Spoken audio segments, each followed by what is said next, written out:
Welcome back خواتین و حضرات، چلتے ہیں ڈمی میوزیم اسلام آباد، جہاں ممتاز صحافی اور اینکر جناب کامران خان کی ڈمی ہماری منتظر ہے۔ السلام علیکم خان صاحب۔ خان صاحب نہیں، آفتاب، آپ سے گزارش ہے مجھے میرا پورا نام آج کامران خان کے ساتھ پورا نام لیجئے۔ اچھا جی کامران خان صاحب، کیسے ہیں آپ سر؟ خیریت سے تو میں تو ہوں، مگر میرا دل اس وقت خون کے آنسو رو رہا ہے کیونکہ حکومت فارغ ہونے والی ہے۔ خان صاحب، اور کتنی دیر میں فارغ ہوگی یہ حکومت؟ آپ نے تو بڑی دیر سے پیشن گوئی کر رکھی ہے۔ جی، میں نے یہ بات تو غالباً 2.5 سال پہلے ہی عرض کر دی تھی کہ یہ حکومت گھڑی بھر کی مہمان ہے۔ دیکھ لیجئے، میں نے جو کہا آج وہ سب سچ ثابت ہو رہا ہے۔ اچھا، نہیں، یہ آج کیا کوئی خاص بات ہوگی کیا؟ اب تو چودھری نثار نے اس حکومت کے ڈھول کا پول کھول ڈالا ہے۔ اچھا خان صاحب، یہ بتائیے، آپ اس پورے معاملے میں مورد الزام کس کو ٹھہراتے ہیں؟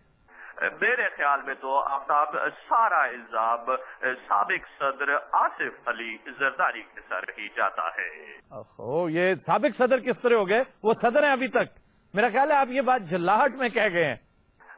نہیں آفتاب، شاید آپ نے لا آف پریمپشن کے بارے میں کبھی نہیں سنا۔ میں صرف پریمپٹ کر رہا ہوں۔ یہ لا کیا ہے، یہ جاننے کے لیے ہم رابطہ کرتے ہیں لیفٹیننٹ جنرل ریٹائرڈ حمید گل سے، مگر اس سے پہلے ہم لیں گے ایک چھوٹا سا کمرشل بریک، اور کمرشل بریک کے بعد واپس آ کر ہم بات کریں گے عجب کامران کی غضب کہانی۔ خان صاحب، ابھی ہم نے بریک نہیں لینی، یہ ہمارا شو چل رہا ہے، ابھی بریک نہیں لینی۔ اس بارے میں جاننے کے لیے چلے اب ہم لیفٹیننٹ جنرل ریٹائرڈ حمید گل سے بات نہیں کرتے، بلکہ ہم بات کرتے ہیں ایک دفاعی تجزیہ نگار مسعود رضا صاحب سے، مگر اس سے پہلے ہم لیں گے ایک نہیں دیکھیے، بات سنیے خان صاحب، کیوں بریک لے رہے ہیں آپ؟ دیکھیے ٹھیک ہے، چلے ہم بریک بھی نہیں لیتے، مگر میں آپ کو لا کے بارے میں بتا رہا تھا۔ دیکھیے آفتاب، یہ ملک عوام کا ہے، اور اس ملک کی حکمرانی کا حق بھی عوام کے پاس ہونا چاہیے، بلکہ میں تو کہتا ہوں کہ اس ملک کا صدر آپ کے حکیم صاحب کو ہونا چاہیے۔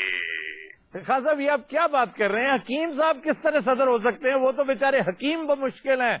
اب یہ بات آپ میری بات کے ساتھ اتنی آسانی سے اختلاف رائے نہیں کر سکتے، کیونکہ فیلڈ رپورٹنگ میں میرے 25 سال 23,500 سے زائد تحقیقاتی رپورٹیں یہ سب میں کر چکا ہوں۔ آفتاب، آپ یقین کیجئے، قائم علی شاہ کا پہلا انٹرویو میں نے کیا تھا۔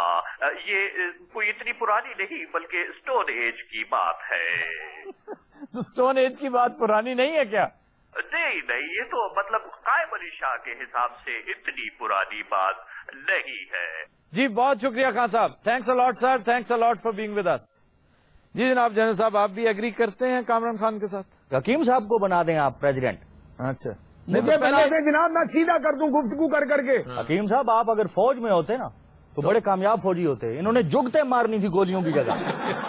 انہیں دیکھ کے مجھے وہ ندیم اور شبنم کی جوڑی یاد آ رہی ہے۔ اچھا، یہاں تو سارا کچھ بات چاہتا تھوڑے سر سے بجا کچھ میرے سر تے جگتا وجریاں نے۔ جنرل صاحب سے کہنا چاہتی ہوں کہ آپ ایز انڈیویجول بنا اقتدار میں آئے کچھ نہیں کر سکتے۔ بہت کچھ کر سکتے ہیں اور کر رہا ہوں۔ جنرل صاحب، ابھی تو آپ بڑی شیخیاں دکھا رہے ہیں اپنی بہادری کی، تو جب خطاب کے دوران آپ کے لیے مرد آباد کے نعرے لگے تھے تو تب آپ کیوں اتنا ہڑبڑا گئے تھے؟ یہ آپ کو کس نے کہہ دیا میں ہڑبڑا رہا تھا؟ آپ باؤ باؤ باؤ باؤ کہہ رہے تھے۔ وہ تو ان کا ایکسنٹ تھا، ایکسنٹ۔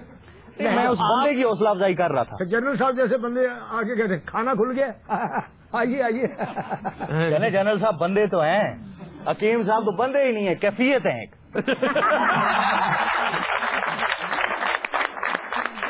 حکیم صاحب ایگزسٹ تو کرتا ہوں نا، جنرل صاحب ایگزسٹ تو کرتے ہیں۔ آپ کے ساتھ پورا اترنے کے لیے شکر ہے، ملا کر ہم نے کوئی بندہ امپورٹ کیا۔ نہیں میں تو مطلب میں حوصلہ تو نئے بچوں کی حوصلہ افزائی کر رہا ہوں۔ وہ حوصلہ افزائی کر رہے ہیں تمہاری. بڑی مہربانی جی. اگر یہی حرکت تم نے 4 سال پہلے کی ہوتی نا جی جی تو تمہارا انجام پتہ کیا ہوتا؟ ہم عوام ہیں، اسی پنجابی سے کہتے ہیں گج گئے، ہم عادی ہیں. ہمارے ساتھ جو انجام ہونا ہمیں نہ ڈرایا کریں.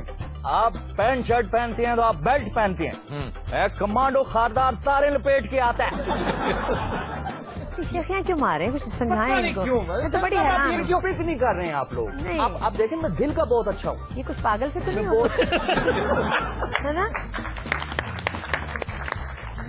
خواتین حضرات، آج کے شو کا وقت ختم ہوا. آپ سے ملاقات ہوگی کل. اجازت دیجیے. اللہ حافظ.